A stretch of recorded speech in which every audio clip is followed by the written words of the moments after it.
Саламатсыздарбы? Эмеси ке ошондо программасы. Баш прокурор Курманкул Зулушев жума күнү журналисттер менен жолугуп, жылдын жыйынтыктарын чыгарды.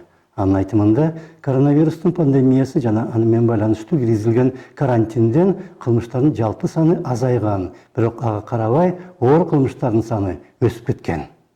2020 жылы республикабызда жалпысынан 31.211 кылмыш катталды. Бул 2019 жылга салыштырмалуу 25%га азайган.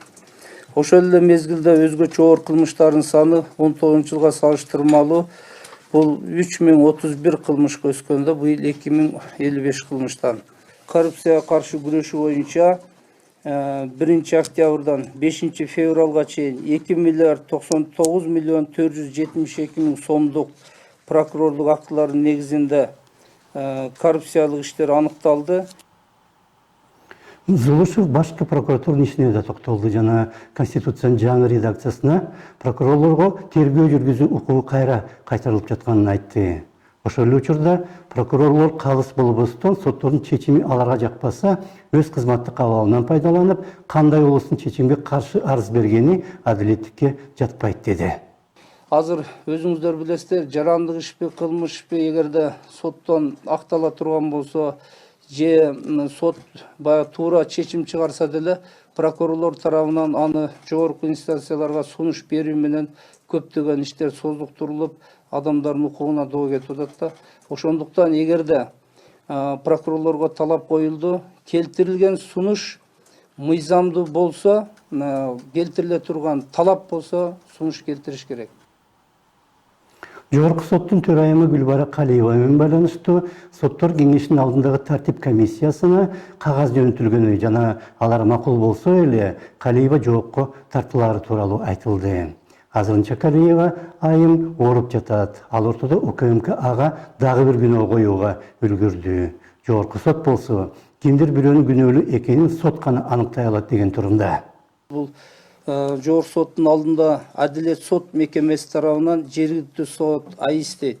Автоматташтырылган маалымат тутумун программалык камсыздоосун иштеп чыгууда бизнес жана инновация борбору жоопкерчиликтелген коом менен түзүлгөн коррупциялык схеманын белгилери аныкталган. Бул жана сырттан келген каражаттар, ошонун бүгүнкү сот системасындагы мына азыр мамлекетте прогрессте биринчи талап да санариптештирүү. Тилекке каршы мына ушул азыркы кылмыштын айынан сот системасы кошулбай калып, ошол жеринен аксап турат.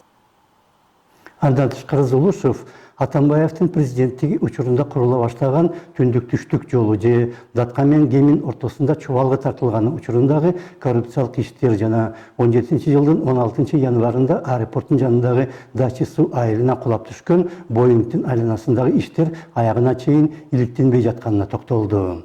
Ал кырсыктан 40тан ашык адам курман болгон.